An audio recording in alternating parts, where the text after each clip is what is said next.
Hi there. Hello. Are you Nicole? I'm gonna step out for a minute, yeah. Hi. Hi. Agent Greg Zettner with Colorado Bureau of Investigation. Okay.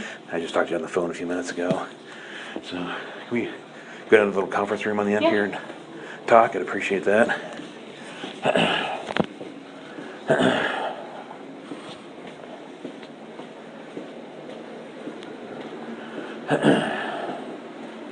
How you liking the weather? And it's raining like crazy.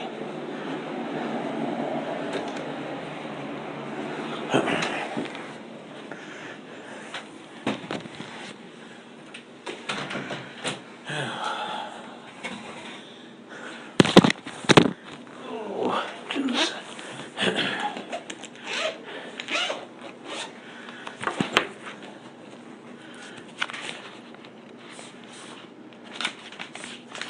All right.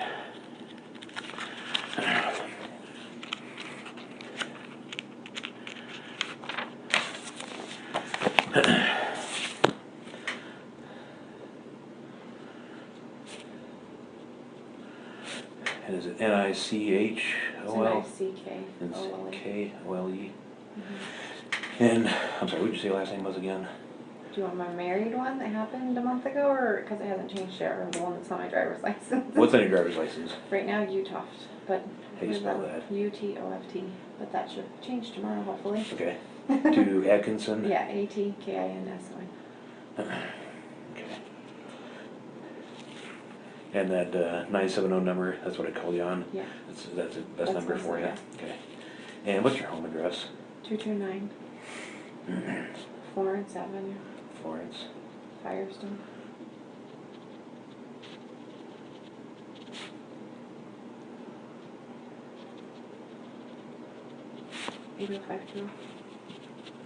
And what's your date of birth? 6/4/81. Okay. All right, so I understand that you are pretty good friends with, is it Shannon or Shanann? It's Shanann. You pronounce it like shenanigans. Okay. Everybody calls her everything else but that, but it's Shanann. Right. It took me like 2 years to get it down. Okay, yeah, I've heard Shannon, I've heard this, that, and the Yeah, other. So Shanann, okay. Yeah. So I understand you and Shanann are pretty good friends. Is that I mean, yeah. correct? We hang out a lot. We have kids the same age. Okay. I met her because her mom started working for me when I was running a whole bunch of salons and decided to change professions, so now I'm here. But Okay. that's not important. All right. So how long have you known Shanann? 3 to 4 years, I would Okay. say. It was when Bella was little, and then she was pregnant with Cece, and Cece just turned 30, so. Okay. So Bella is the older one, right? Bella's 4. Bella's 4.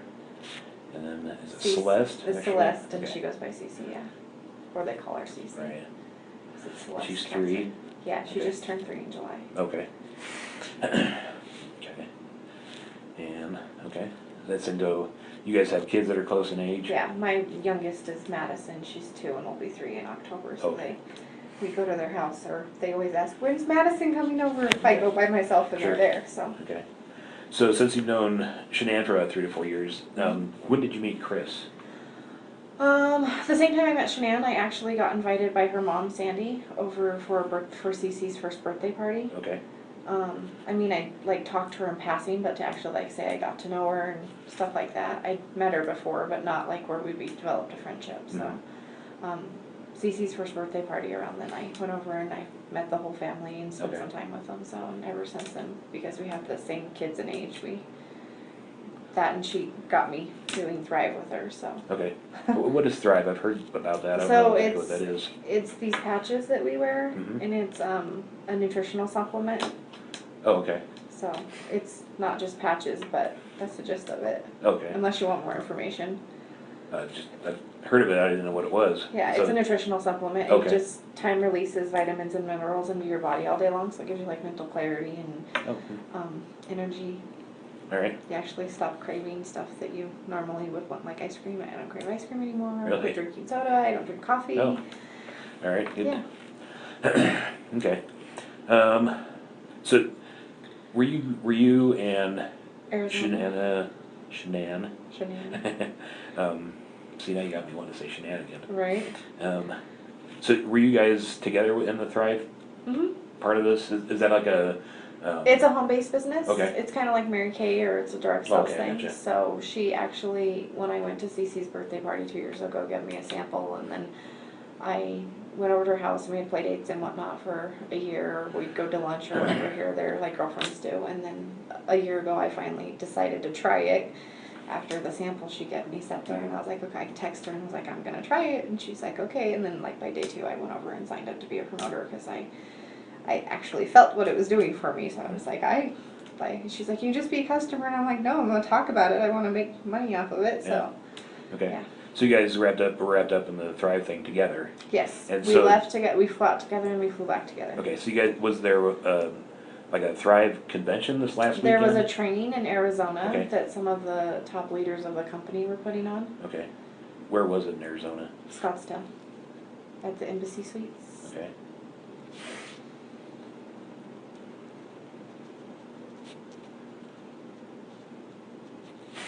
And so you guys went there, remember, when did you guys go? I left here at 4 o'clock on Friday morning, so it was Thursday night. Friday morning, and I drove from here to her house and picked her up, and then we drove to the airport. Okay, do you And remember what time you picked her up? I was around 4:30. In the morning? Mhm. Okay. You guys have a really early flight, I assume? Yeah, we flew out at 7. Do you know, I can airline? pull it up. It was Southwest. Southwest? Yeah, I can show you the boarding passes if you want. They're on my phone. And you flew from here to Scottsdale? Phoenix. Phoenix, okay. It's about 20. That's Sky Harbor, is that right? Yeah.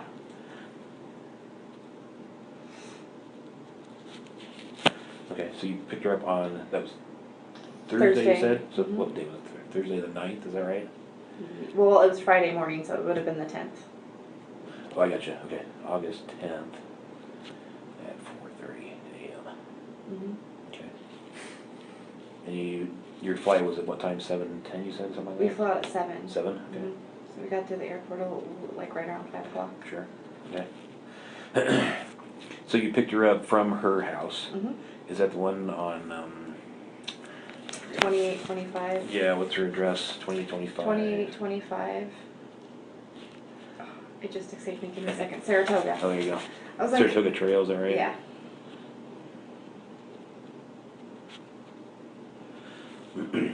Okay. And did you go inside? Nope. Did you Because just the wait kids out were front? sleeping. She Okay. said, just text me when you get here. She was actually waiting on the front porch. Oh, she was? Okay. Yeah. So you didn't see the kids? You didn't Mhm. see Chris? No. She was just on the front porch Yeah. with a bag, suitcase? She had a carry-on suitcase in her purse. Okay. You remember what color her carry-on was? It's black. It's in the house sitting right by the stairs. Is it? Okay. I haven't been in there.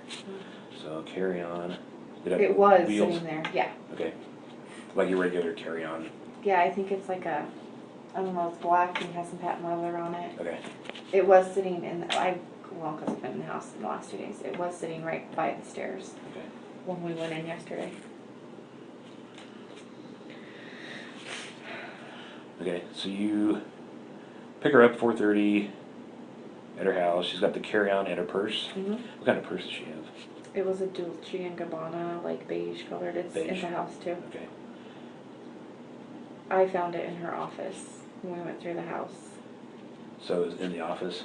Yeah, it was in her office, Okay. like right inside the door. I don't know how I walked past it as many times as I did because when we went in, I was concerned about Shanann Mm-hmm. because I don't know. I can let you ask your questions. I can tell the story as you ask them, or I can just tell you. I don't know. We'll kind of muddle through this. So Okay. just go ahead. I'll interrupt if I have a question. So I was concerned because normally when we come back from these, she harasses me, and I don't want to say harass me, but she harasses me the next day, like, come on, let's call people, let's get things going, let's work business. And she didn't call it, or she didn't text that morning. Like, usually I have a text message between 6:30 and 7:30 from her if she wants to do business or wants to get together or whatever. And I had signed up a new promoter over the weekend, so we had plans to go to lunch with her at 1:30. And I woke up at like 7:45 that morning, and I didn't hear anything from her. I thought it was odd, but I knew we were both tired, so I rolled over and went back to sleep. And then I woke up, and I still hadn't heard anything from her, so I texted her. Like I said, I can show you the text. Yeah. I just have to skim through them. She's usually on the top. I texted her on yesterday morning at 8:43 a.m. asking her, how are you? 8:43. Yeah.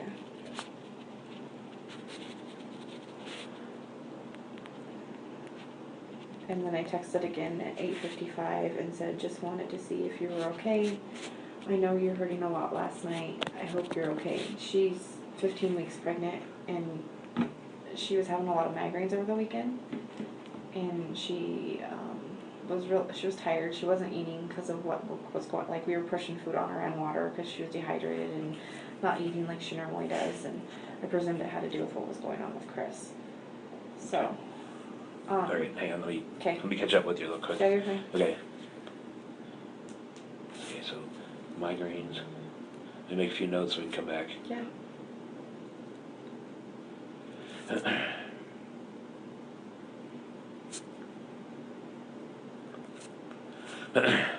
Sorry, I've got only part of the story, so I may not be able. Yeah, no, you're be fine. I can totally go back following to your with questions if Okay. you want. I can jump back. Okay, let me go back to the beige purse.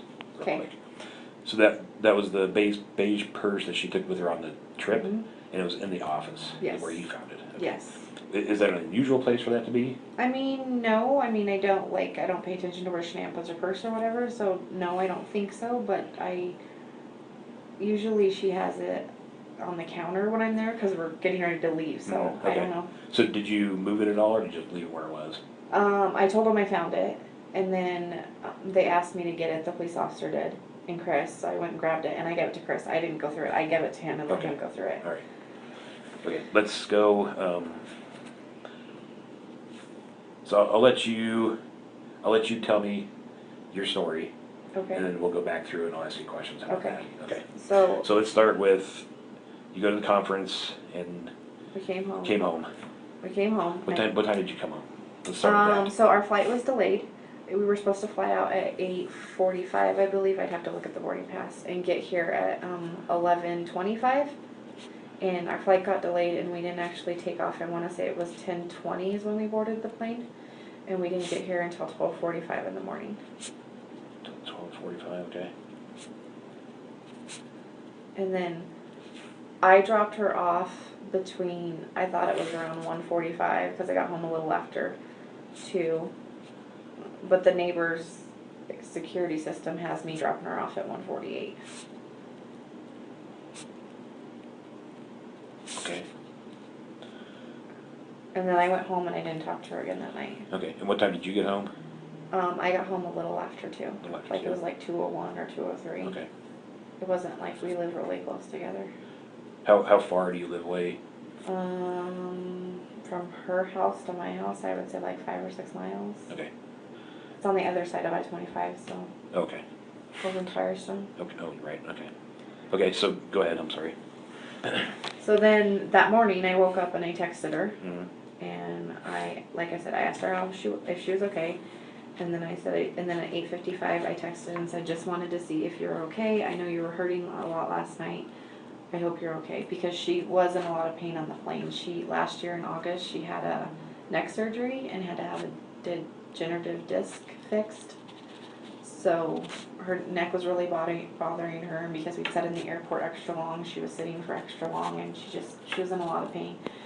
I don't know if it was that, and then she had a headache on top of it, and so that's why I texted her that morning, because like I said, it's not normal for her not to text me in the morning usually. Does she have medication that she generally takes for the? Yeah, she had, I don't know what it is, but she did have migraine medicine with her, and then she also had anti-nausea medicine with her that she was taking over the weekend. Okay. And they Did migraines make her sick? Yeah. Like nauseated? Yeah. Okay. Well, no, she's pregnant too, so I don't know if she's taking the anti-nausea for the migraine or There for is the pregnancy. that, yeah, right. So, yeah. So then I didn't hear anything, and I knew she had a doctor's appointment at 9 a.m. That was the other thing. On the way home, she was saying that in the car, she said, it's going to really suck to get up in 3 hours. And I was like, that's only 5:30. Why are you getting up in 3 hours? And she's like, because Cece will be up, the baby. She's like, she's still on North Carolina time, because they had just the week prior come back from being in North Carolina for 6 weeks. Okay. Who all was in North Carolina? Cece, Bella, and Shanann all went out. I could look on the calendar and tell you the dates, at the end of June. And then Chris went out the last week and then flew back with them. They were there,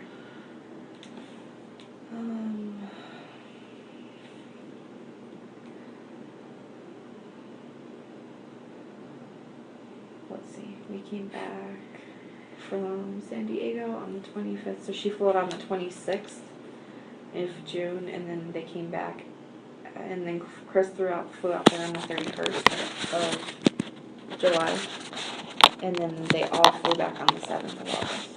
Okay.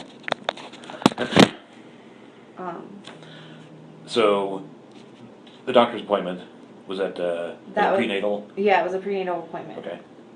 And, so I texted her and said how her appointment went, asked her how her appointment went. Am I good again?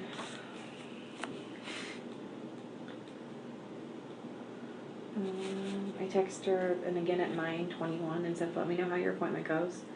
And then at 11:46, because I thought she might be busy out running errands or whatever. I mean, it wasn't like her, but...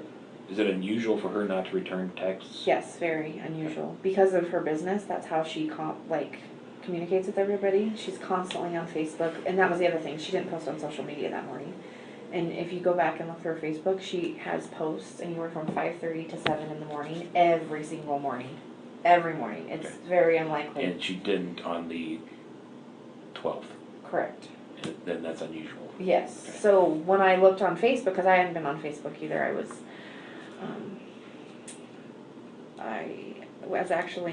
drove to Longmont around 10 to go look at a house for the other gal that was with us in Arizona. Her name's Cassie. They're supposed to be moving out here. So I went to go look at a house for them, and after I did that, I was like, I haven't heard from Shanann, have you? And she was like, no, I haven't either. She's not returning my phone calls or texts. Like, we both have called and texted her. So at 11:46, I said, I'm very worried about you. I'm coming to your house. And the reason I decided to go to her house was because I had watched their dog Dieter, the week before.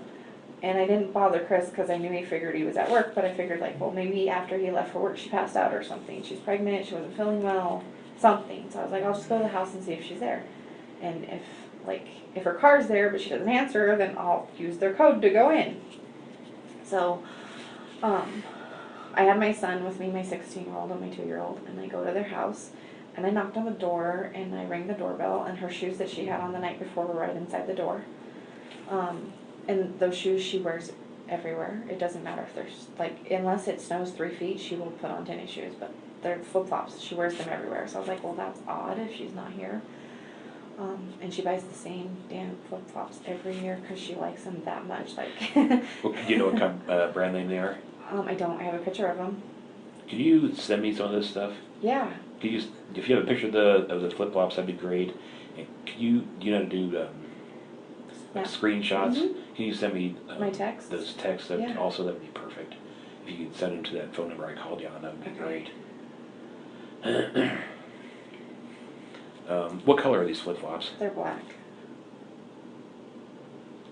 Are they like regular between the toe flip-flop? Yeah. Okay. And those were inside the door, and you could see them. Yeah, I could see them because the way their door is, it's a door, and then there's 2 glass panels on each side. Okay. So I knocked, I rang the doorbell. And she always wears those? All the time. Nothing else? I mean, she wears other shoes, like if she goes out on a date or something, she'll wear other shoes, but she's always in those flip-flops. Okay. Like, we went to Arizona, and that's the only shoes she brought with her. Okay. And then... Oh, so she didn't answer. I knocked. She rang the doorbell. She didn't answer. And then I tried the code. I didn't even think to look for the car yet. But I tried the code. And then when I went to open the door, they have one of those locks like you have in a hotel room up top. Oh, yeah. So that was... thing that flip over. That was flipped. So I couldn't get in. But I mean, you could stick your arm in, but you couldn't get in. Right. So I was like... So you have the code for the door? I do have the code for the door. Okay. But I couldn't... Yeah, I couldn't get in. Okay. So then I was like, why would they flip this lock? The only time I know of them flipping that lock is when Cece, their 3-year-old, tries to escape. Or, I mean, I don't know if they flip it at night because I'm never there when they go to bed, but the only time I've seen them use it is when they're on the inside of the house. to keep Cece from going outside, because she's at that age where she can open the Yeah, door right. and she escapes, so. So the lock was flipped, and I was like, I yelled through the door, nobody answered me, and then I told Nicholas, my son, I was like, because the garage panels where you can see in, it was too high for me, I'm like, come look and see for cars in the garage.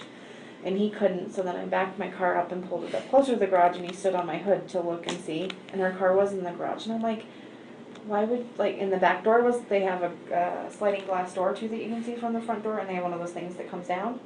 That was locked Katie too. bar? Yeah. That was locked too, and I'm like, and the dog was put up, and I don't know if they cage him all the time, but as far as I know, they only do it when they leave the house, so I don't know. And then, I don't remember at what point, I mean, I could look at my phone, but I did call Chris and said, I was like, Chris, I'm worried about Shanann. She's not at home, or I said her car's here, but she's not at home, and, do you know where she's at? Like, it's not, I haven't heard from her this morning. He then told me that she did not take the girls to daycare and they were going on a play date. And then I turned around and I was like, well, if they went on a play date, why doesn't she have her car? And then he proceeded to tell me, he's like, I don't know what Shanann's told you or hasn't told you, or if you know any of this, but he's like, and I'm not trying to bring you into our personal stuff, but me and Shanann are separating and we're going to sell the house. And at which point I said, Chris, your personal stuff is none of my business. That's not my concern right now. Either your wife and you will work things out or you won't. But where is your wife? Because she doesn't, like, she goes everywhere in that car. She's paid for by the company. Like, it was just odd to me that the car was there. Does she have any other mode of transportation? No, that's her only vehicle. Okay. The only other vehicle they have is his work truck, and he's not allowed to drive anybody in it but him. Okay. Like, he will drive home from work, drop off the truck, and pick up the other car to go get the kids from school if he has to. Okay. What time did you call Chris?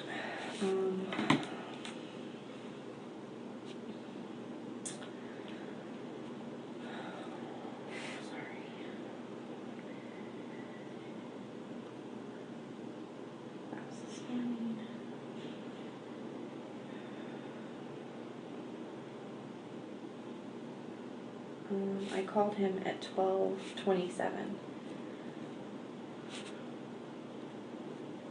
And I called him twice. He didn't answer, and then I called again.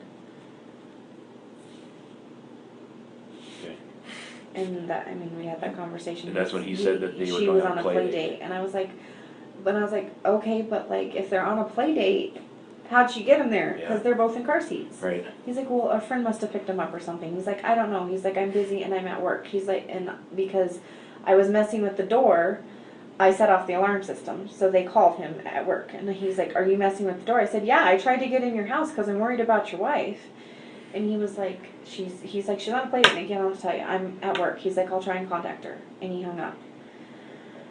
So then I went and locked the front door, and my son was messing with the garage door, and I told him to stop it, and he set the alarm off again. And then Chris called again and said, are you still at my house? And I told him no, because we were leaving, but we left, because I'm like, okay, well, let's go see if she went to her doctor's appointment, because I'm trying to, like maybe, I don't know, maybe she did go on a play date, who knows. So I drove to the doctor's office, because I doctor there too, and I know they're not supposed to give out personal, and they didn't give out personal information, like I'm CNA, I know the whole HIPAA laws and all of that.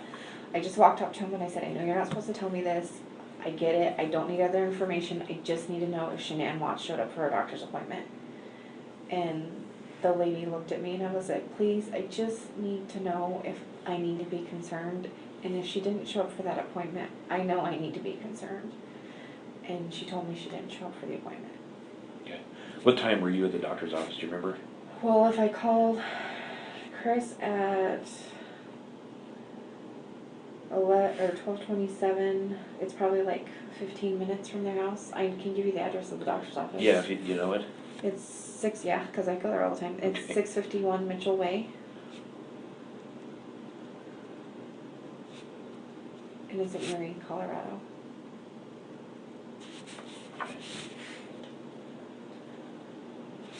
Do you think you're there 1 o'clock-ish maybe?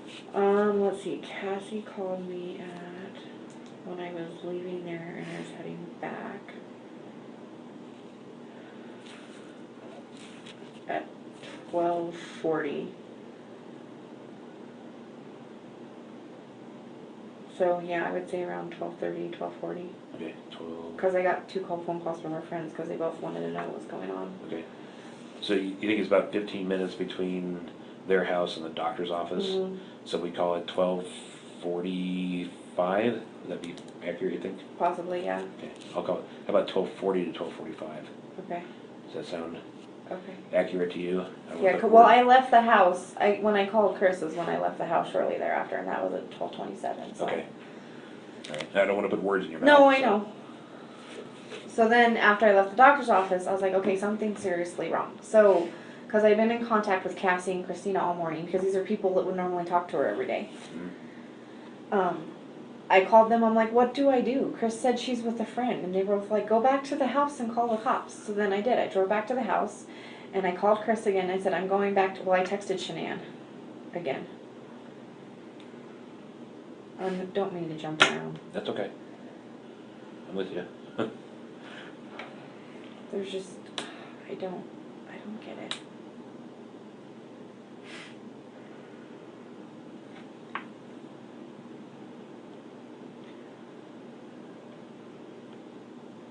Sunday, Monday. I texted her, this is when I left the doctor's office, at Okay. 12:47. I texted her, I said, I've been to your house, you won't open the door, your alarm's set, your shoes are sitting inside, your car's home, I'm very concerned about you right now, I need you to text me or call me, I just want to know you're okay. If you don't want to talk to nobody, you don't want to be around anybody, I get it, it's fine, I just need to know you're okay. And she didn't respond. So I was driving back to her house at that point. Okay. And then Cassie had called Chris and told Chris that he needed to go to his house. And who's Cassie? She's one of the other Thrive promoters, but we're all friends. She was in Arizona with us. Okay. She lives in Arizona. Oh, she does? Okay. Yeah. And who is Christina? Christina's also another friend, but she lived with Chris and Shanann for 6 weeks when she had her neck surgery. She lives in Hawaii, and she flew out here with her daughter and lived with Shanann for the 6 weeks when she had her neck surgery. Okay. But neither of them are actually here? No. Okay. That's why they were on the phone with me, because I called one of them and was like, have you, either one of you heard from Shanann? Because I hadn't heard from her either. So I started reaching out to people like, okay, if somebody's heard from her, at least then I don't have to worry. Right. Okay, so you text her at 12:47 Mhm. and you're going to her house. Right. What happens now? So then I'm talking to, within all of this time frame, I talked to Chris, I think I called Chris again. I talked to Cassie, and she said that she had talked to Chris and he was supposed to be at his house and be there in 30 minutes. And I was like, well, I'm on my way back. So I Okay. called Chris at 12:41. 12:49 you said? 12:41. 12:41. I called him at 12:41. Okay. Did you talk to him at that point? I can't remember if I talked to him or he didn't answer. Okay. I don't remember, because I called him again at 1:31, because by this time I'd already been back to the house. Okay. And Cassie had said that he was coming back and he'd be there in 30 minutes. So that was in the time frame that I was driving back to the house. Okay. So I don't remember if I talked to him, to be honest with you, at the 12:41. Okay. But I did talk to him at 1:31 because he wasn't home yet and he should have been there if it was only going to take him 30 minutes. Right. So, and by that time, I called the Frederick Police Department at 1:31, because I called Chris at 1:31. I called Chris and said, Chris, where are you? You said you were going to be here in 30 minutes. He's like, I'm on my way. I'm on I-70. I'm 45 minutes out. I said, well, I'm calling the police to do a health and wellness check. And I honestly couldn't tell you at that point what he said or didn't say. Okay. The phone call was, I don't even know. I will tell you details.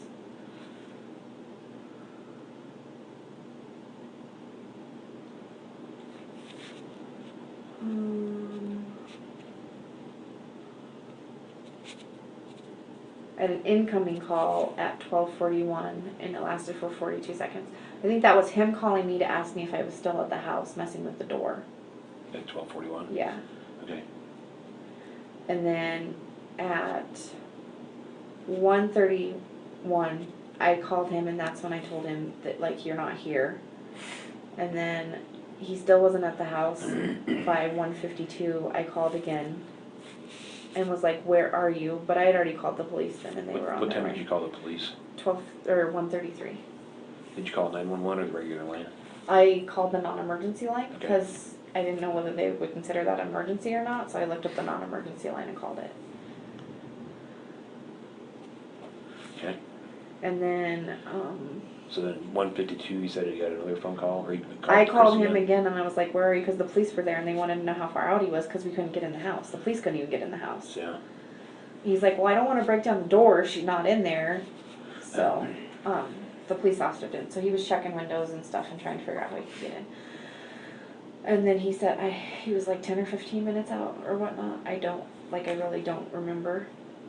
Okay. It was a very short conversation. No, I can tell you how long it lasted. I was on the phone with him for 17 seconds, so if that tells you. Sure. That's short. Yeah. So then Chris gets there, and the police officer was like, do you know where your wife is? And he's like, no. He's like, well, can you open your door so we can go inside? And he wasn't there yet. And then I called her mom, because her mom had lived there too. So I called Cassie, because Cassie stayed with her, and then her mom stayed with her. So I was trying to get anybody to give us a code for the garage, because that was the only way to get in. So I let Chris go, and then I called her mom, and her mom didn't know what was going on. And I was like, Sandy, do you have a code to Shan and Chris's garage door? And she was like, she started giving me numbers, but none of them worked. And then I, of course, had to tell her what was going on, and I didn't call her before that, because I didn't want to upset her if there was nothing to upset her about. And then Chris showed up and let us in. Okay. How did he let you in? He opened the garage door. Okay. So And it didn't dawn on... I'm sorry. There's a front door and then a back sliding glass door. Yeah. And then is there a door through the garage as well? Yeah. Okay. Sorry, go ahead. No, you're okay. It didn't dawn on me at the time because he went to open the front door so we could come inside. But when we walked into the garage, or when the garage door opened, he immediately opened the car door and then bolted for the house. I've been trying to play this through my head so many times in the last 2 days. Okay, let me see if I've got this straight. So he opens the garage door, and it's you and Chris. The police And officer, the police officer. my 16-year-old, my 2-year-old, I think, was playing in the front seat of the car still at that point. And the neighbor might have been there by that point. The Okay. neighbor came over at some point. Okay, so the garage door goes up, Uh-huh. and is Chris in first? Yeah. Who's behind him? I think it was the police officer and Okay. then me and my son. Okay, so as Chris walks by, what car is in the garage? It's a white Lexus. Okay, is it one of the SUV type Yeah, vehicles? I don't like know. a Ford Explorer type version. Yeah, okay. Yeah. And so he walks along the passenger side? I'm sorry, Yeah. along the driver's side? No, passenger side. Passenger side. And he opens the door. And it didn't... Front or Front passenger door. front passenger door? Okay. And I don't know why that's sticking out of my head, but it distracted all of us because I started looking at the car, and then I looked to see if the girls' car seats were in there and whatever. And then he went and opened the front door, and it, I didn't even dawn to go on the front door. We all went through the garage. But he went around and opened the front door, did whatever he did. And I'm not trying to incriminate the man, I don't know where my friend That's is. unusual. And it doesn't explain things. Okay. So let's see. So into garage. Opens front passenger door. Mm-hmm.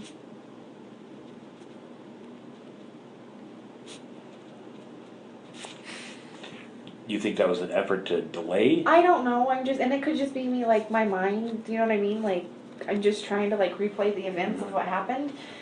It just was odd to me, if we're looking for them in the house, why did you open the car door? Yeah, It was odd. that is unusual. Okay, so I assume that delay wasn't very long. No, it was probably 30 seconds, 45 seconds, I don't even know, it wasn't that long, but we went in the house, but I know I was because I looked and the car seats were in there, I'm if she's with friends, why are the car seats here?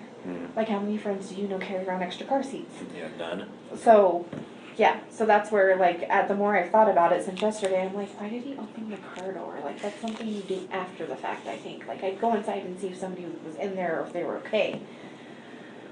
So. Okay, so then you go inside. We're inside. Okay, And go ahead. And everybody kind of split. The police officer and him, like, everybody kind of split because we were looking for Cece and Bella and Shanann. Like, everybody just kind of split up because at this point, I don't know what you guys are considering this or not considering this, but at this point, we all split up and we're just looking to see if we can find them. Downstairs, upstairs, everywhere. Every room, everywhere. We're just looking. And they're nowhere in the house. They're nowhere. Like, Okay. nowhere. Can you describe the house, inside of the house for me? I mean, is it in shambles? Is it No. messy? Is it No, neat? it's clean. It's neat and Is it clean. always that way? For the most part, I mean, the girls might have a couple toys out here or there, but no, it was really clean. Like, and Shanann's, like, if you, I'm sure you're gonna go in her house at some point. She's very OCD. Everything's labeled. It has its spot. Okay. It doesn't move from that spot. If it does, it gets put back in that spot. Like, yeah. Okay. Do you notice anything unusual? Does it smell weird? No, it just. Is anything out of place that I you mean, I could notice? say it felt weird, but. It felt weird. It felt weird. Let's talk about feeling weird. I don't know. By that point, it felt like it had an eerie feeling to it. My mind wasn't in a good place. Okay. Because it didn't. She never leaves that car. Like, that car goes everywhere with her. I mean, unless she's out of town and Chris needs the car because he has the girls, they always have that. She's always in that car. So, it was just weird to me that the car was there. Her shoes were by the front door. Okay. So would it be fair to say that for her to leave the house without her shoes and that car, it's out of character. it's very unusual for her? Yes. Okay. And it got worse as we went on. So we all split up and we're looking for things. And then I'm not sure how we all ended upstairs, but we all ended upstairs at one point, and Shanann makes her daughter's beds every day. Like, I've been upstairs, they have a playroom upstairs, I've seen their rooms. Those beds were not made. The beds weren't made. The little girls' beds were not made. Shanann's and Chris's bed was stripped. Okay. All of the bedding was, and I don't know if all of the bedding, but the bedding was all over in the corners of the room. And I didn't touch it, I didn't go through it, I don't know, like, if sheets were missing or anything like that, but all of the bedding was stripped off the bed, which I thought was weird.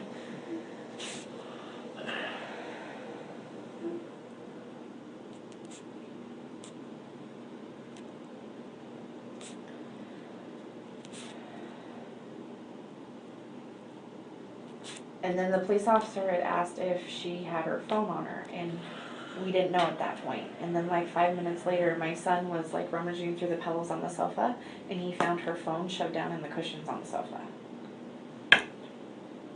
Okay. All right. Let me back up to the bed real quick. Okay.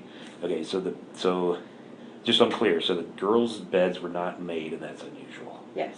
Okay. And then the bedding for their bed, which I would say was a master bedroom. Yeah. You can see it from the stairs. Okay. And it was all stripped off and then like piled in the corner, or? Yeah, there was a pile over in, like, if you were facing the room this way and the bed's right here, there was piles in the both of these corners. Okay. So it's in two corners.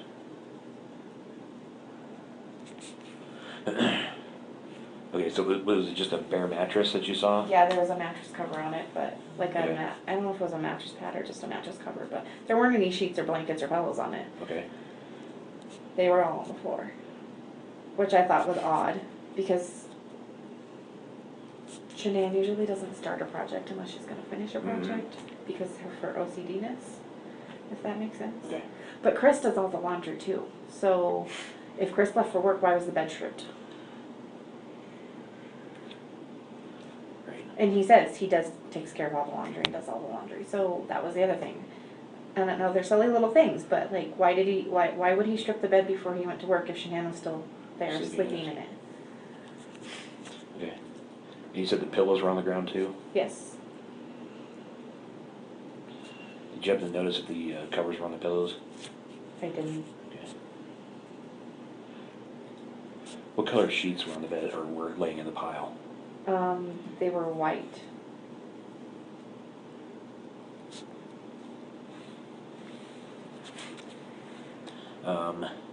Any blankets or anything like that you noticed? Yeah, there was blankets. I couldn't tell if that, like I said, they have like a down comforter or a duvet. Okay. That was on the floor. I don't know if it had an actual cover on it or not, or if it was there. Like I said, I didn't touch. I tried to touch as least as possible. Okay.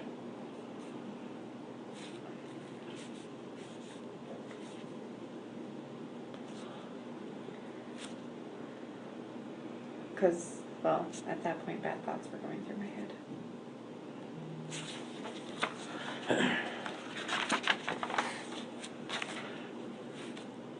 Okay, so after you leave the anything else in the master bedroom that you Well, noticed? we weren't in the master bedroom, I just saw that from the, like, I peeked in the door and saw it, I didn't Okay. actually go in yet. So then, I turned around and the police officer had asked if she had her phone. And then Chris comes out of Oh, the yeah. master bedroom and says she left her wedding ring on the nightstand. I didn't see it on the nightstand, but he brought it out and had it in his hand.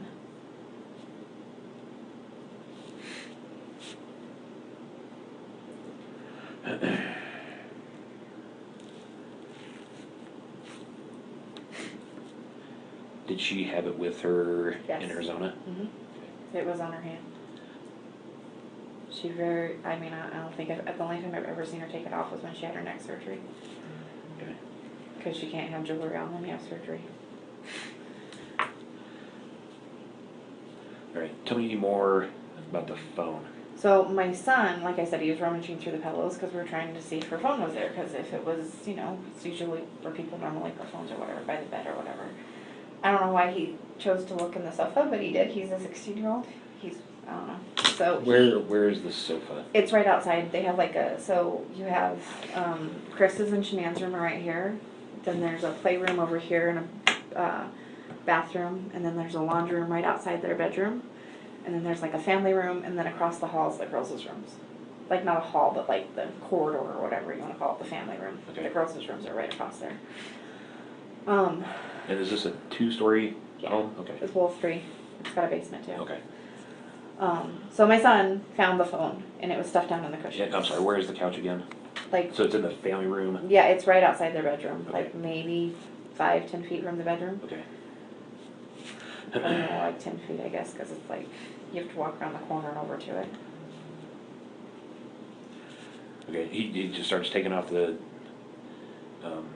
cushions? Yeah, he was just, because it's one of those couches that has the base cushions and then it's got a whole bunch of like throw pillows on it.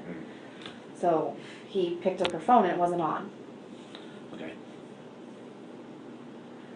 And then at that point, because I called her mom and I called Cassie, we were all on the phone together and they were on speaker.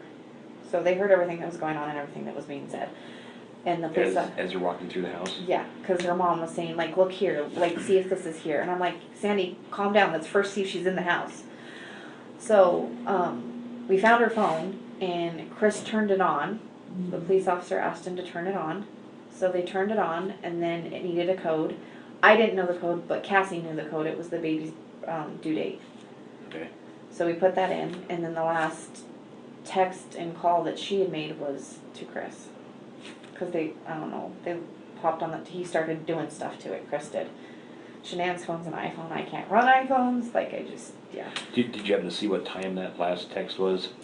I didn't, I mean, and I don't know if it was a text, it was just like on the call log or whatever. I'm pretty sure it said, I don't know even know if it said Chris, I just not started to see, it could have said Cassie, whoever texted her last, I don't know. So then, I walked away from the phone. I went downstairs because Sandy was like, Nikki, go look and see if the girls' meds are there. Because Cece, the 3-year-old, well, Bella too, but not as bad as Cece. They both have asthma, but Cece's highly allergic, like EpiPen, anaphylactic shock allergic to tree nuts. So Shanann always carries those stuff on her, like their inhalers, their EpiPens and stuff like that. So her mom said, go see if you can find the girls' medicine. So I went downstairs and I looked in the cupboard where I knew the medicine was. And I didn't see it, and I didn't even notice it till like a couple times passing or whatever. The thing that she carries them in, it was on the counter, but it was under the cupboard and it was like back in the corner. And I just I don't know, franticness, wasn't paying attention, but it was there. So she did not have the girls' meds with her. And then because we found the phone, she was like, is her purse there? And I'm like, I don't see it anywhere. So then I started rummaging through the house trying to find a purse, and I didn't find it. And I'm like, no, her purse isn't here. I was like, so maybe she did go somewhere with the girls, like thinking that she did. And then, it was odd to me because there was a pair of CC shoes right there, sat outside their shoe closet. And then there was a pair of shoes right by the back door. I think they were Bella's. And then for whatever reason, there was 2 pairs of shoes of the girls' shoes out on the back porch on a chair. And I mean, Shanann, the girls have a blanket out and she says it's dirty and picks up after them. I mean, they very rarely have stuff scattered everywhere. So I found that to be odd, but I'm like, oh, maybe Cece wouldn't pick what shoe she was on and she was in a hurry because she needed to go. I don't know. So those were out, and then we went over to the neighbor's house because he said the cop had asked questions I couldn't tell you. Like at that point I wasn't really paying attention. I was trying to like look for things that her mom was asking me to look for. She asked me to check the knives. I'm like, no, all the knives are here on the counter, like the butcher block or whatever. She asked me to go down in the basement and look just to make sure. I went downstairs. Stuff like, I mean, she was like telling me, because she lived there, she's like, did you check her shoe closet? She has this amazing shoe closet in her office that her dad built her, sorry. But I was like, Sandy, like, they're not here. I don't know what to say. They're not here. Then at some point, the neighbor said he has security cameras that face the driveway. And he said it only picks up motion. So he has it time clocked of when I dropped her off and when I left, but it doesn't show Shanann getting out of my car, and she got out of my car and got her luggage and then went up to the house. And I backed up, but I sat there for a second to make sure she made it in the house and shut the door and everything was fine. I can confirm she was in the house. And she went in through the front door. Mm-hmm. Okay.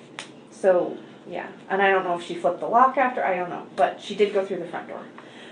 And then he had security camera of that, and then he had security camera of Chris backing up his work truck to their garage at 5:18 in the morning and loading something up in it.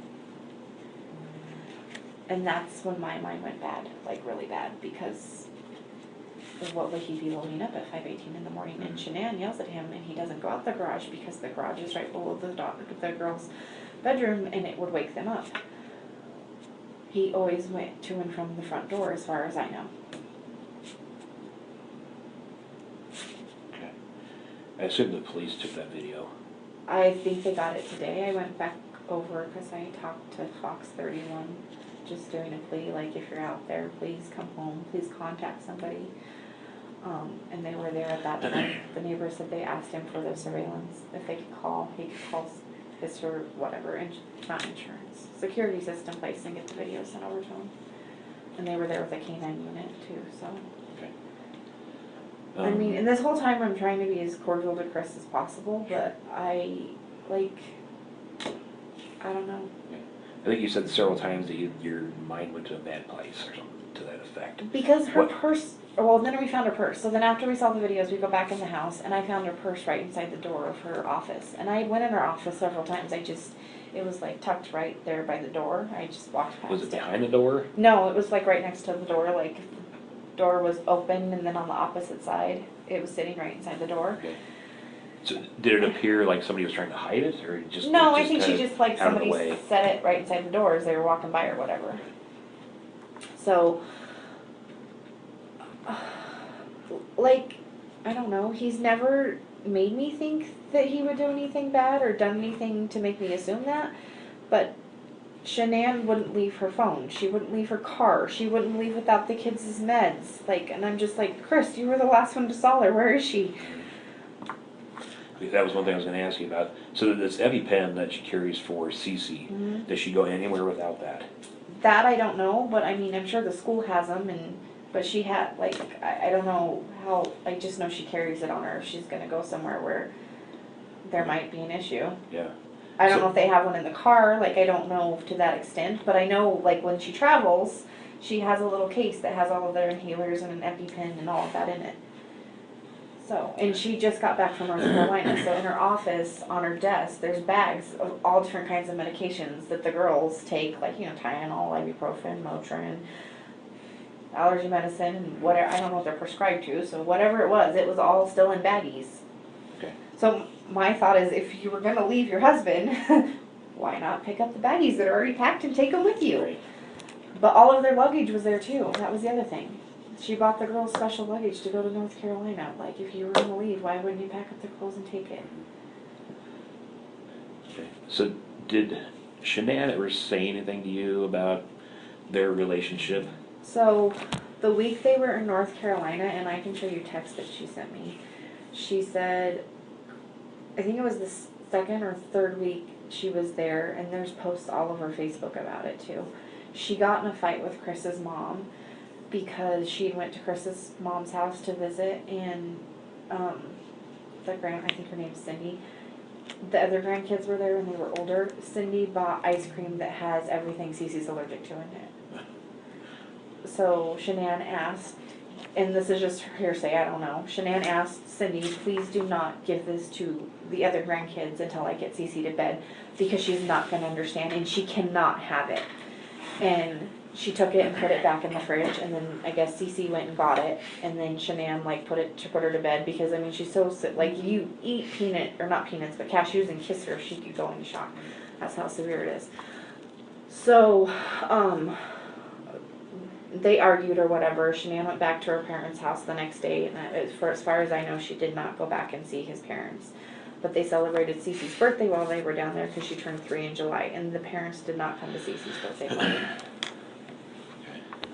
So I know there was like a falling out between Shanann and Chris's parents, and then she called Chris and told Chris what was going on. So apparently there was some issues with her and Chris. And the whole thing, I don't know. And then I was told that Chris went and saw his mom and dad while he was there and spent the whole day there. And Shanann's mom, Sandy, and Shanann both said that Chris was not himself when he came back. And then, like, I knew something was up because of Facebook. I didn't ask. I figured she'd tell me when she got back or whatever. I mean, we texted a couple times, but she was on vacation, spending time with her family. She didn't post pictures of her and Chris that week. Like, I don't know, they hadn't seen each other for 5 weeks, so it was a little odd that they weren't in pictures together or being lovey-dovey or whatever. So I didn't say anything. I just found it to be odd. There wasn't any pictures of Shanann either, and Shanann takes selfies all the time. Okay. Like, it's an every morning ritual of a selfie, and you point to your DFT because you're trying to promote it type thing. There wasn't pictures of her very much that week either. So, and she texted me I don't know if she texted me, I'd have to look back at them. She either texted me or I'm pretty sure she texted me. She called me I think like once, but she really couldn't talk. She was around Chris the whole time. And I can pull it back up if you want me to. I mean, it was a couple weeks ago, but I save all my texts. I've learned the hard way with employees. Texts are important. She's basically just said that she didn't know what's going on. He was acting weird. She hadn't seen him in 5 weeks. He wasn't touching her.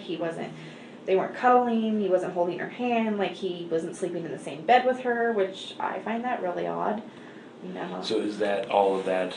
That was new? prior. Yeah. Oh, that's new. So prior to this. Oh, prior to North Carolina, like, not to give you intimate details, she said that they were like screwing like rabbits, and he couldn't get enough of her, and they were doing it in the pantry where the girls were in the other room. So to go from that extreme to I don't want to touch you is odd. Okay. So prior to the North Carolina trip, there was no indication from No, I went on a Shanann trip with them. that their relationship was on the rocks, anything like that? No. Okay. Right before she left for North Carolina, I was in San Diego with her and Chris. We won a trip through Lavelle. We were all on a paid trip by them to just enjoy San Diego. So I was with them for 4 days right before she left for North Carolina. So. And how were they then? Lovey-dovey, taking pictures together. I have tons of pictures of them together on my phone. So I mean, Okay. yeah. I don't even know where I was in the conversation or what you asked me last. Oh, so they had the falling out. So Chris was acting weird, right. and then she texted me and said things were bad, and that she didn't know what she did or what was going on with Chris, and she thought that it was his parents, and the only other time he's ever acted like this in their marriage was right after they got married, and it was because his parents didn't go to their wedding.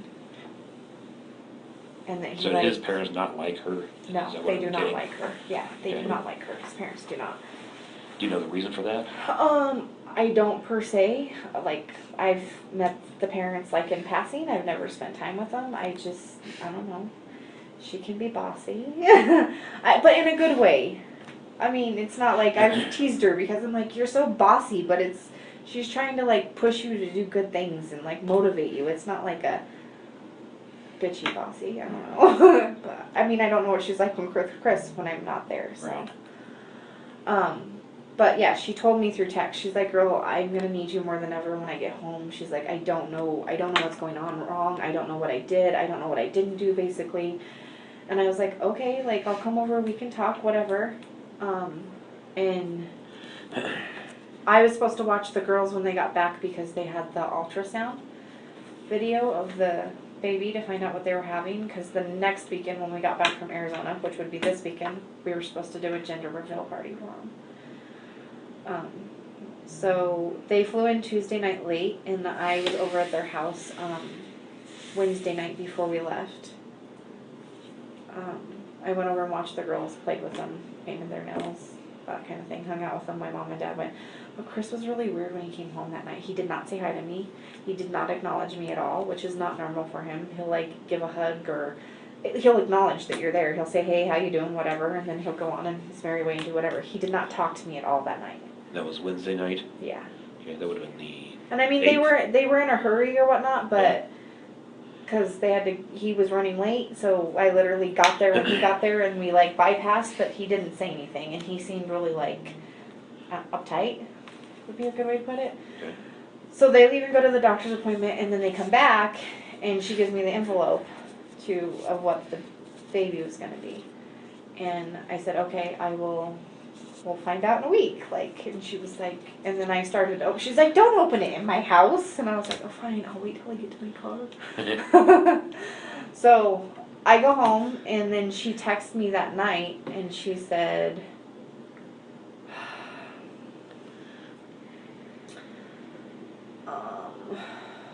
people blowing up my phone. I can tell you, I have not had so many text messages, phone calls, and messengers on Facebook ever in my life. I'm sure.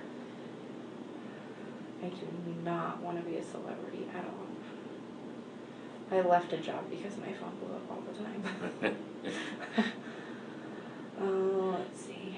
Since I was with her most of the weekend. And how did she seem over the weekend? Did she seem fine? She was, last weekend, Yeah. she was not her normal self. She was very down. She was constantly like second guessing how she was talking to people because she didn't want to be, I guess, bitchy. I'm not sure. Chris and her had a conversation, I guess, Thursday night. Oh, I guess I'll get to that in a second. Sorry, bud. No, you're okay. For. Yesterday. So.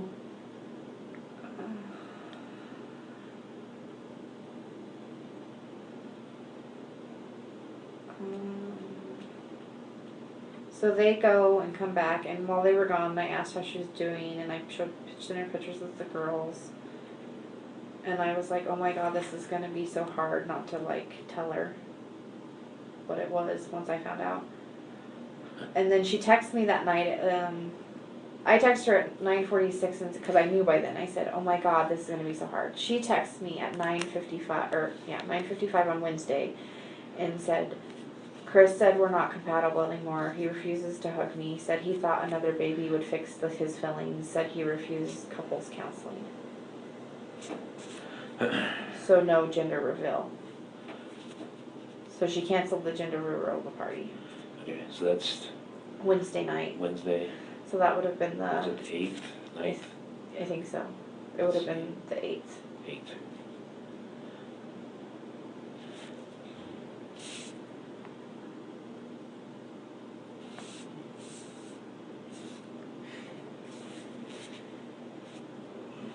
So then I texted back and said, what? I don't understand. What does he want to do then? And she said, no gender reveal. She's like, "I'm putting my friend's thoughts. I don't want to fake a happy Chris."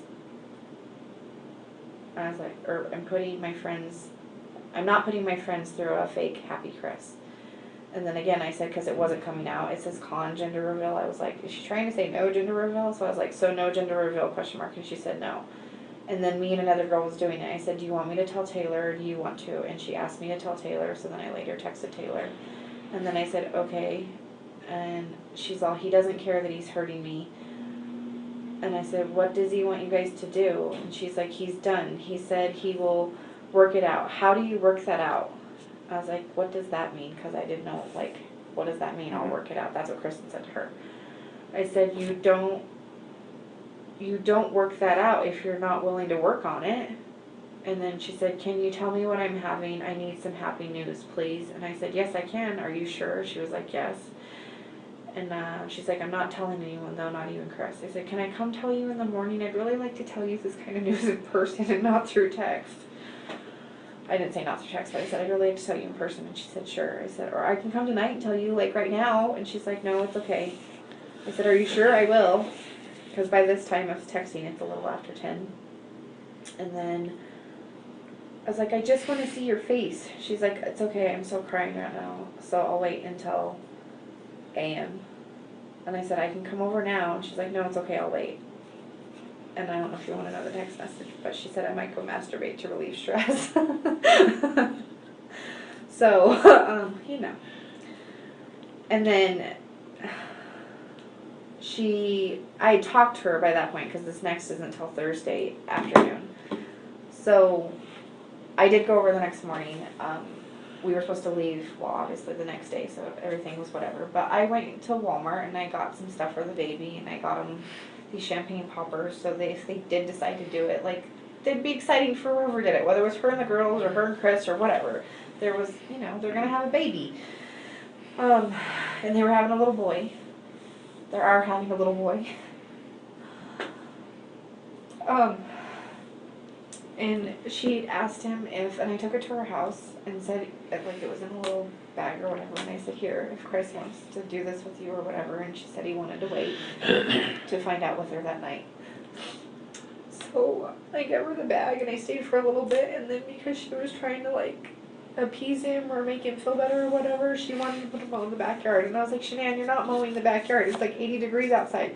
She's like, I just need you to help me get it down the rocks or whatever. So I ended up mowing her backyard for her before I left, because I'm like, I'm not going to let you mow the damn backyard. I'm just not.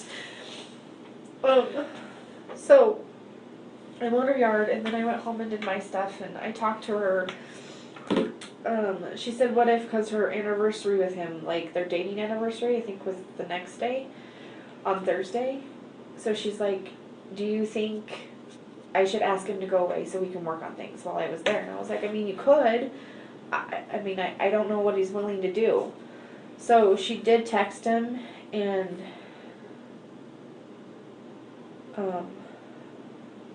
she texted him and asked him if he was willing to go away. So then she starts sending me all these Groupons and asked me, like, where they could go. And I'm like, well, you could go up to Glenwood, depends on how far you want to drive. So we were discussing that. So she's texting me all those Groupons and stuff. And then she asked me about when I worked, because she was trying to find someone to watch the girls so they could go. And then we stopped texting at like 11 o'clock that night because I was here at work, and she asked if I worked on the 17th, and I said yes. And then I was like, question mark, and she said nothing. And I was like, it's not nothing if you're asking what's up. Like, she usually doesn't ask when I'm working because there's usually something, you know.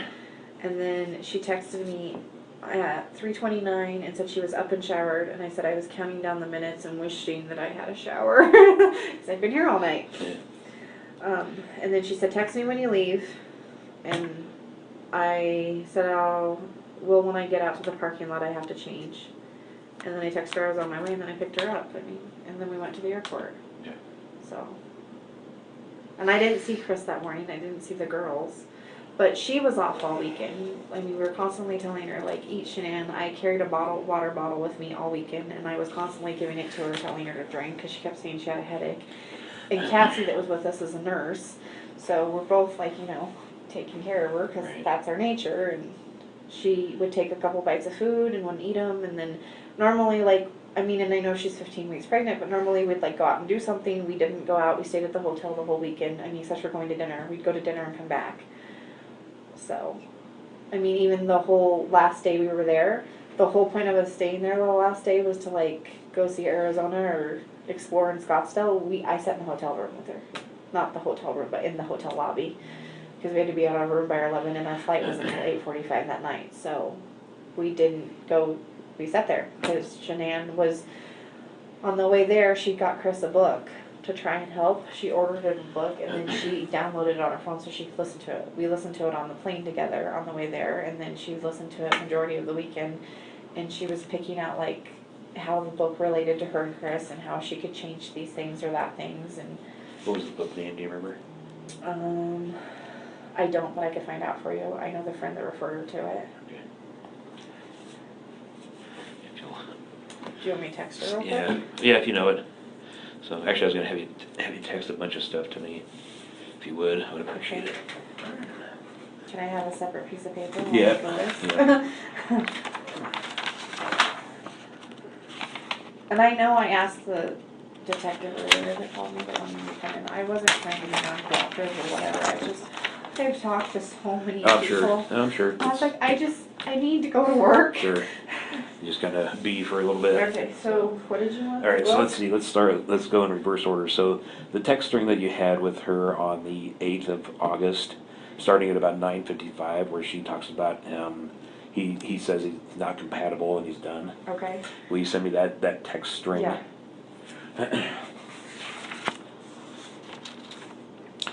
Let's see. And then I'll give you other people's information, because like Cassie, I don't know if they were in text message or not, but Chris told her she didn't want the baby.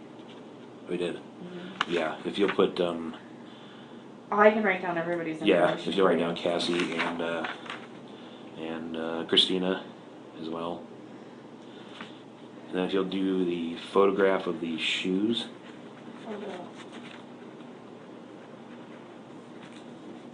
And I don't know why I took a picture of the shoes. I really don't. It's just like when I was walking through the house, I'm like, well, that's odd. That's odd. Because, like, to me, like, I don't understand why the police officer let us go in the house. Yeah. Well, I mean, at that point, it's still at this point where it's still a missing person. Right. But, like, he let us touch things and go through things. And that's where I'm like, I don't know. I've watched a lot of crime shows. Right. I understand.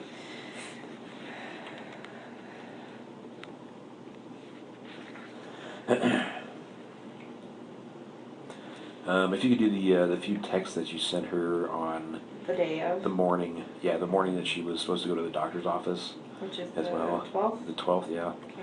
Like you said, you sent several texts that morning. If you, Yeah. If you send me screenshots of those two.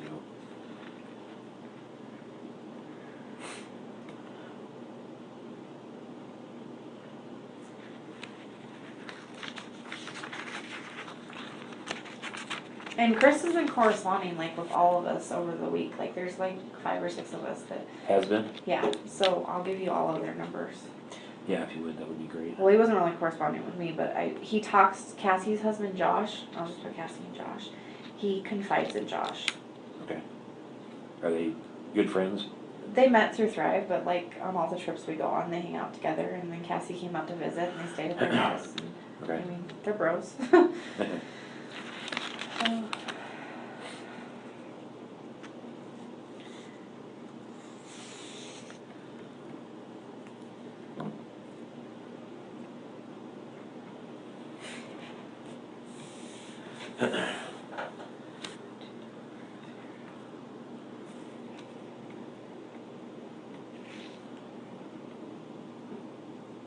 So is she still considered a missing person? At this point, I don't know if anything's happened since I've been talking to you. Well, because the lady that called me, she's like, we have some more evidence we need to talk to you. And I was like, okay. Yeah, a lot of it's just a clarification thing.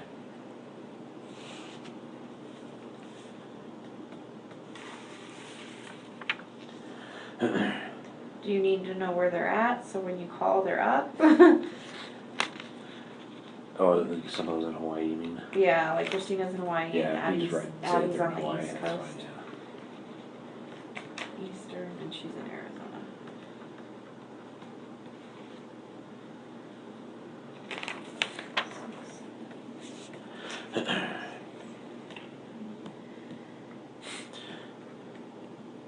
Did you happen to take pictures anywhere else on the inside of the house? I can look. I don't know why the shoes stick out to me. Probably because she wears them all the damn time. Okay. She's like, you should buy these shoes. You have her mom's number? Go ahead and give it to me. I'm sure we've got it somewhere, but make sure I've got that.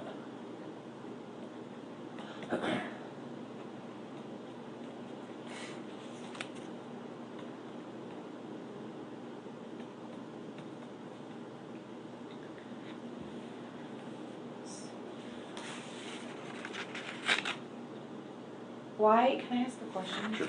She's a missing person and because of the children.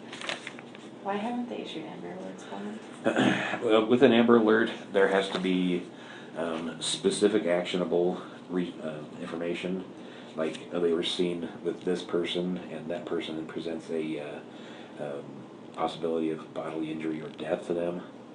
Okay. Since we don't have, at this point, an indication that they've been actually kidnapped or anything like that, that's the reason it hasn't been an actual Amber Alert. That doesn't mean that it can't evolve into that. But if we just issue Amber on missing people all the time, Right. it loses its effectiveness. Okay, then you want... I was going to ask you, any indication of infidelity on either party?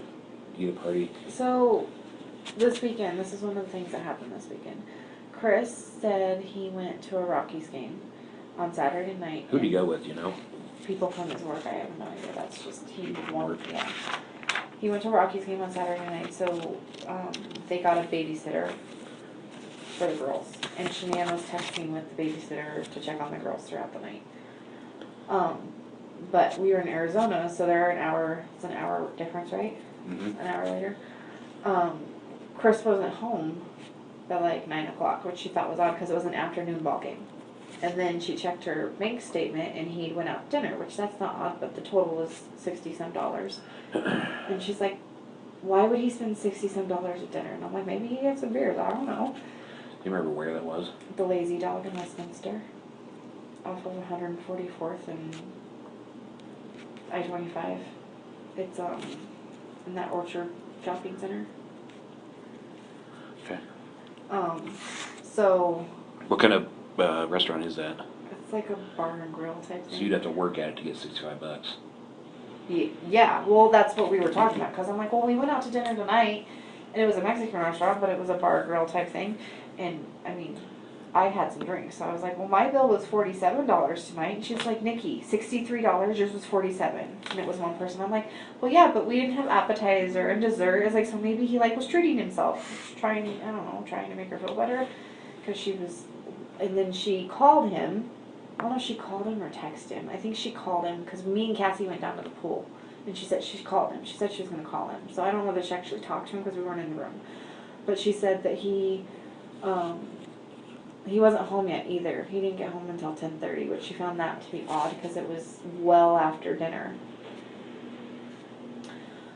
And she knows when he gets home because their security system tells you when you open the door. All right. So, she asked him what he had for dinner. And again, she's trying not to accuse or be snarky. So he said, oh, I had some salmon and a beer. And she's like, oh, okay. We'll save the receipt because I need it for taxes. Because sorry if she writes off everything. So then she gets off the phone with him or whatever. When we come back, she's upset. And she was like, what did he spend that on? And I don't know. And she looked up the menu. And he said he had salmon and a beer. And she's like, that's only like $30. Where's the other $40? I'm like, I don't know, Shanann. Like, if you ask Chris to save the receipt, you'll have to look at the receipt. I was like, maybe he bought one of the guys dinner because they bought him something at the ballgame. Like, who knows? So then she started going through their bank statement to see if there was any high charges while she was gone, because they don't have that relationship where he spends whatever he wants, she spends whatever they want, the bills get paid, you know. It's like, you want something, go buy it type thing. So there was that, and then the phone conversations were very small. Usually when we're on trips like that, they talk for 20, 30 minutes. She'll talk to the girls sometimes, they'll FaceTime. They weren't doing any of that. They sent pictures back and forth. There was no pictures, and the reason, or at least I don't think there was, because Shanann usually shows it, would be like, oh, look at Cece or Bella doing whatever. There was none of that. And then he let her go because he said he wanted to work out or something whenever she talked to him last. So she let him go, and then the next day, I can't remember if she talked to him that morning or not, but it was very sparse throughout the day. he was gonna take him to a birthday party of the girl that babysat, I think the brother or something. And through people commenting on Facebook and all the stuff that I've seen, he was at the birthday party. The guy said he was at my house, and I don't even remember his name or where I saw it, but I did see that on Facebook. Okay. And then she called him that night when we were at the airport, and I figured she talked to him for a little bit, but it was a very short conversation. She wasn't talking. She like walked off. She's like, "Will you watch my stuff? I'm gonna go talk to Chris real quick." And she came back, and it couldn't have been more than 5 minutes. I was like, "Are you okay?" And she's like, "No." She's like, "I haven't talked to him all day or hardly at all this weekend, and he wants to work out. He started working out while he was on the phone with me, so I just let him go." And Chris didn't used to work out like this all the time. I mean, with Thrive, he's lost 70, 80 pounds, and he's gotten really fit in the last, like really fit in the last 6 months. Where does he work out at? In their basement. They have it's her mom calling me. I'll call her back. Okay. So, and then we came home, and she was upset because she was like, he didn't even want to talk to me. And then I did remember seeing a text from him because she texted him and told him our plane wasn't going to get in until about 1:32 in the morning because of the delay. We weren't sure, because at that time we weren't sure. They were estimating, we were waiting for the flight crew to get there. And he said, "Holy crap, that's late," and something else, but I remember the "holy crap, that's late." And I didn't see any text after that. And I know Shanann was in a lot of in pain and a lot in the plane because she wouldn't sit still. She kept moving and readjusting and trying to get comfortable. Yeah. Okay. So. You have any knowledge about their finances? I mean, were they in debt up to their eyeballs? Were Yeah. they rolling in it? Were they? I would say, I mean, I don't know. I collected their mail while they were in North Carolina, and there was a lot of mail. I didn't go through it or whatever, but I mean, yeah, I think they were having financial issues because it was always, she makes enough money that their daughters go to a really high-end preschool and stuff, like private school. That's what I just wrote down. What? Vista Ridge? Is that where Yeah. they go? Okay. Vista Ridge, yeah. They go to Primrose Vista Ridge, and I mean, that saved, by her being in North Carolina, that was a $2,500 savings that month. So, if that tells you anything. Yeah. I work nights, so my children go to daycare 2 days a week. So, but, I mean, he works in the oil fields. He's got to make good money. I mean, I don't know. We don't talk about finances, Right. but. Okay. But your impression was that they had a significant amount of debt. Would that be a fair statement? Yeah, because I know they filed bankruptcy before. Okay. She's made that statement. And I know that they have, like, because she's always very, like, meticulous. Not like that we don't go out to lunch several times a week or whatever, but she's like, well, I need to go here because it's cheaper, or, like, she thinks about how she's spending her money. Okay.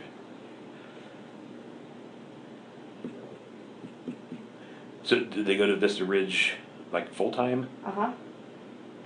She works from home and she takes them full time. She takes them Mhm. every day. Yeah, Shanann usually takes them every day. Okay. And is that the one in Erie? Mm-hmm. That was the other thing. I was going to call the school and see if the girls were there. And I actually got a text message this evening from one of the parents at the school that does Thrive with us. She was in Arizona with us. She didn't fly in and fly out at the same time, but she texted me. There's so many people texting me, it's ridiculous. And she said that one of the other moms, I have that too, one of the other moms at the school said that they heard Chris call yesterday morning and say the girls weren't going to be there.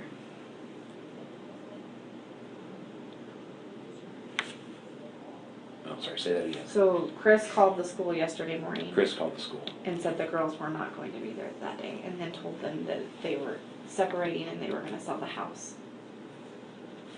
Do you remember who that was? I don't have a name. I have a Max's mom, but I can give you Karen's number and you can call her. Yeah.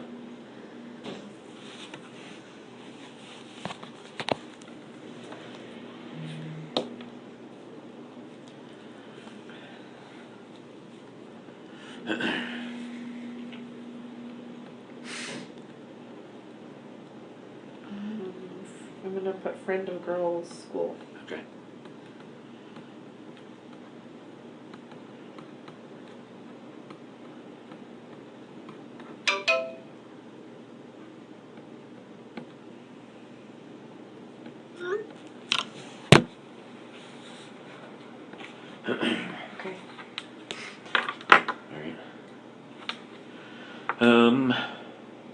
Anything that we haven't talked about you think we need to? It's funny. I was talking to Cassie on the way to work, and I was like, I'm losing my mind. I don't want to forget anything. I don't want to. I think she texted me and told me a list. I know that sounds horrible. At least I thought she did. Well, yeah, you were going to check for pictures, other pictures. Oh, yeah.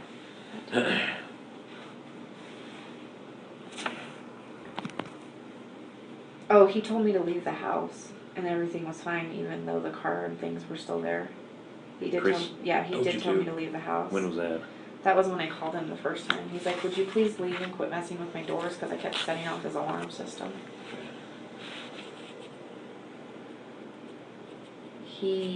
This is hearsay, but he told Cassie to not get the police involved when he talked to her.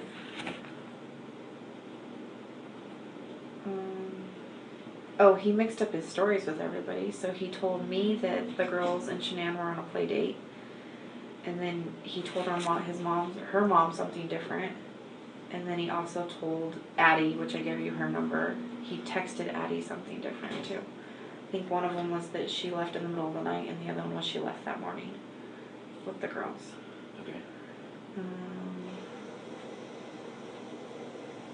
And she said he told the girls' school that they weren't going to be there. They were separating and moving out of the house.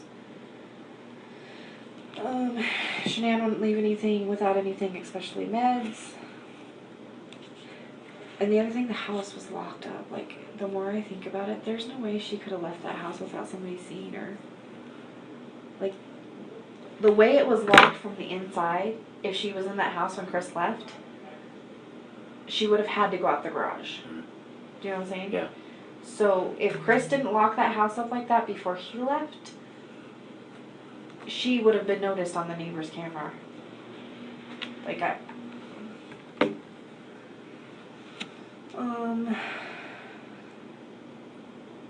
she said Chris is being cold, not himself at all, yelling at the kids more often, and just not himself.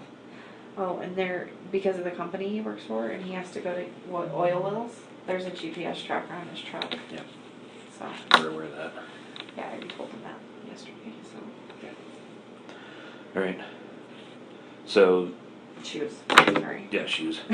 Other pictures, sidetracked. Other pictures, I'm sorry. You're the 3895789. No, that's 9303895 5846. Yep.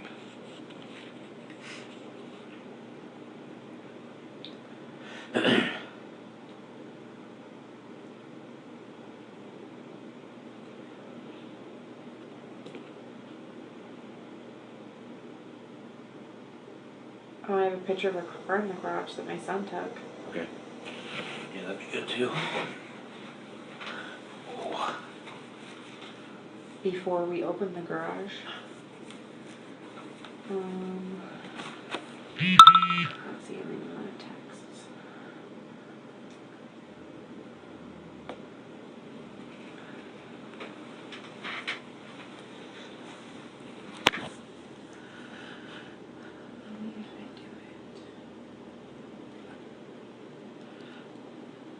Oh, and I do have a screenshot of the guy that said he was at his house.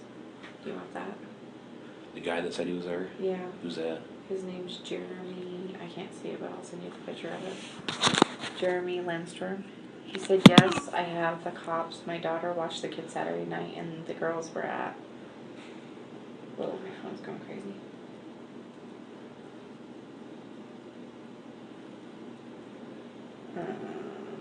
And I don't know why, but I sent you a picture of a screenshot of an update that Amanda had sent.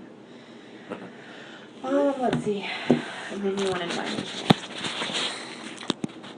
I sent you the one from that morning. But you wanted the one from the day before, right? The 8th? Or before we left? Yeah. One where he talked about that they weren't compatible. Yeah. Yeah, that'd be great. If you would.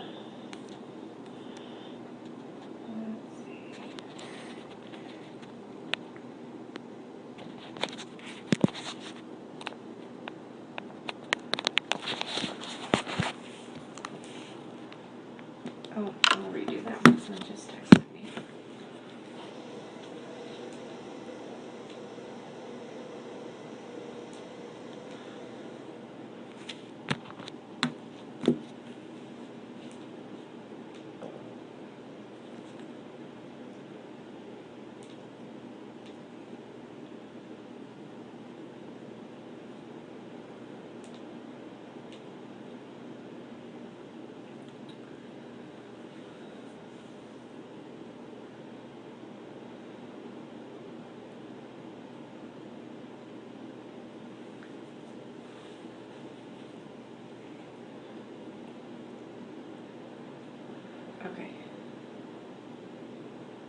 And then the book, I'll have to text Sharon and ask her what the name of the book was. Okay. Yeah, that's not a big deal. Just so she actually had it sent to him, the book? Yeah, so she downloaded it on her phone and then she had it sent by Amazon Prime. It was supposed to be delivered to the house on Friday, Okay. or to the mailbox or whatever. All right. Did she ever say if it was delivered? What? Did she ever say if it was delivered? She didn't. Okay. And she said she was gonna wait to ask him if he read it because she didn't want to be pushy and be like, hand me that. Right. And she told us she was gonna write him a letter over the weekend. Whether she did or not, there's a book that was in her purse. It's a green book, and it says like some quote on the front of it. So I don't know if there was a letter in there that she started to write him, or if she was writing stuff down of like things she could change or she'd done wrong or whatnot. But she had that book with her the whole weekend. It was a notebook, like a binded notebook. It's like a mint green. And for the life of me, I can't remember what it says on it, on the front of it. Okay. But she had that the whole weekend, and she was writing it off and on. So I don't know if that. But that was at the house with him, so. Okay. Like, is it normal for people to do this? No. Okay. So I'm not crazy to think badly. No, and the circumstances kind of it's hard to not go to that place. Yeah. You know, with especially with, you know, the keys, the phone, medications, the kids, the car. You know, you kind of look at the totality of everything, and Right. it kind of starts to add up to a little bit of suspicion, and that's why we're involved. The FBI is involved. Right. So it's definitely got our attention, and we're doing the best we can to see if we can find her and the kids. I mean, oh, today, when I was at the house, give me a second. I know what I want to say, it's just not coming out.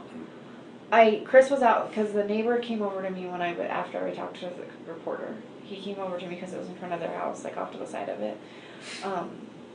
And Chris had actually came out of his house because the canine dogs were going in, and we were going to go in the house just to check on him. Like, I'm trying to be cordial because I don't want to think that, but in the same token, I'm thinking that. But he's got no family here either, and like I really don't want to think that of this person because I really, really cared about my friend and those girls. But I checked on him, I was like, are you okay? And the neighbor pulled me aside and said, when you get a chance, come talk to me. And I was like, okay, like, why do you want to talk to me again? And he's like, this is weird, things are bad. And I'm like, obviously, dude, like, I don't know what you're going to say. So then I went back over to Chris and I said, do you know anything? Has anything hit the checking account? Like her credit cards? Did she take any credit cards? Like, I'm still in my mind trying to process. And he said, no. I said, Chris, did she, because we get paid every Tuesday on Lavelle. And you have to set it up either for like a prepaid credit card type thing, or you have to set it up for direct deposit into your checking account. So I was like, do you know the login? Log in and see if she had her money transferred today. And he logged into it and he didn't, like, it hadn't been transferred for the last 2 weeks, what she got paid from Lavelle. So I was like, transfer it. And he was like, why would I transfer that? And I was like, because if it doesn't hit your account, it's going to hit some account. I mean, I don't know if that was smart or not smart, but if it doesn't hit their personal checking account, then it's got to go somewhere. And who's paying that? Lavelle. Lavelle? What is Yeah. that? It's the Thrive company. Oh, the Thrive, okay. Yeah. Lavel? Mm-hmm. And I can give you, I don't have Paul Garrett's number, but Addie Maloney would have his number, and they might actually be able to look and see if Chris says it doesn't hit the account. Paul Garrett's the CEO of the company. How do you spell Paul's last name? I don't know, I can look it up though.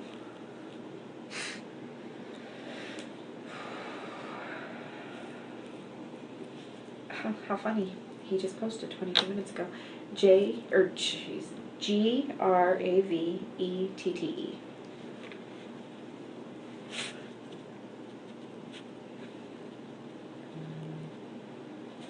Okay.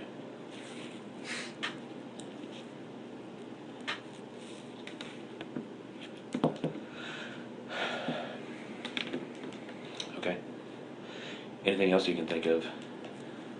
No, but I've had several media sources reaching out to me wanting to talk to me because I was the last one that technically saw her besides her husband what do you suggest there?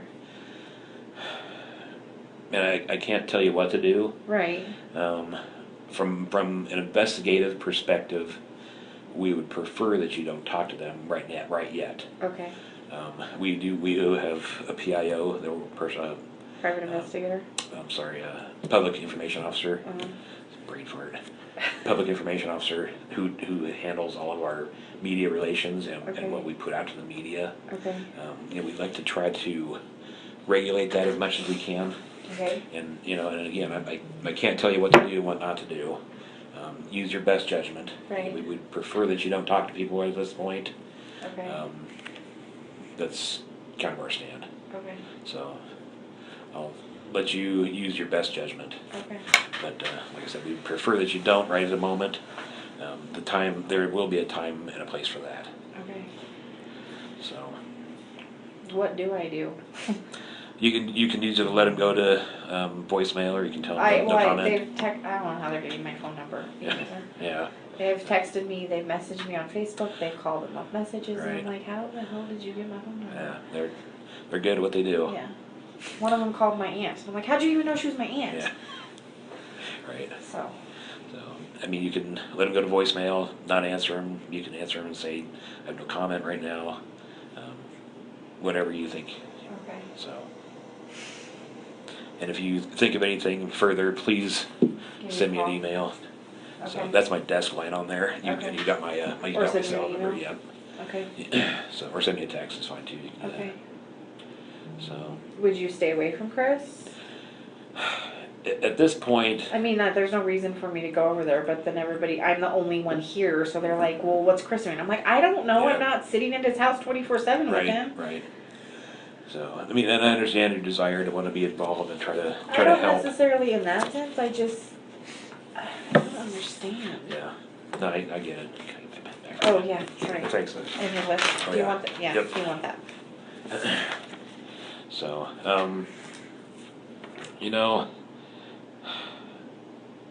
I would recommend that you probably not contact Chris. Okay, and if he contacts me, leave him? Yeah, probably for the time being. Okay. So, Is it wrong Any to other- ask if he's a suspect? since it's technically a missing person, there's not technically a suspect, but he is somebody that we definitely would like to talk to further. Right. So, and you watch the Dateline stuff, and you know how that stuff goes. Yeah. So, No, why? people that are involved tend to draw a little bit of the spotlight more. And, like, if it was a crime of passion, I honestly think to God he'd strangle her. Only because she already has the neck issue. I mean, Yeah. I don't know. What was that from? She had I don't know if it started out as a slip disc but it was a degenerative disc, and they went in and fused some stuff in her neck. She's got a scar on the front part of her neck. Okay. They're in most of the pictures. Did she have a car accident recently? No, she had a car accident in, I want to say it was 2007, and then she got some neck and back issues due to it. Okay. Why? Did they have a Ford Explorer? They did. What happened to that? I can't remember if they owned it and sold it, or if it was on lease and the lease was up and they didn't re-sign the lease. Okay. But they got rid of that about 6 months ago, 3 to 6 months ago, because they both earn, so through Lavelle you can earn a car. And if you hit certain criteria, if you go and purchase and lease a car of their car list, then they'll pay you $800 a month or $1,600 a month for your car payment. Whoa. Yeah, so it's worth it to go get the car if you don't Yeah, have that yeah. car payment. So that's why they have the Lexus. The Lexus is through Lavelle not like through Lavelle, if she quit earning that amount of money, she'd have to pay for it out of pocket, but they pay you every month on the second Tuesday of the month, and you get $800 or $1,600 depending on what bracket you're in Oh. to go pick out a luxury So car. technically it's a company car. Technically, yeah. That's interesting. But I mean, you have to sign the lease, and Yeah. if they don't end up paying you, you're still You're responsible. still on the hook. Yeah, Right. yeah. So they had gotten rid of the Ford because they were talking about getting another car. So, Gotcha. but then she said they were because of money issues. They were not getting another car because they were using, if you don't have the if you don't go purchase the car, then you still get a car stipend, but it's only $300. So they were just using the $300 Sure. for whatever. Okay, So, yeah. all right. Okay, well, yeah, if you think of anything else, send me a text or send me an email, Okay. or give me a call, whichever. Okay. So, Do you need anything else from me? not that I can think of off the top of my head.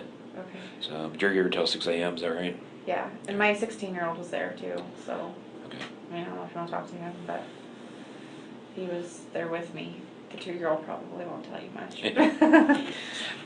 So, yeah, I'm here till 6 a.m. in the morning. Okay. Unfortunately. Yeah. I traded the shift this week so I could have Saturday off so I could go to Arizona with Shenanigans. No. Hi. This is my trade. Now you're paying the price, huh? Yeah. Always the one. All right. Well, thanks for sitting down with me, I appreciate that. You're welcome.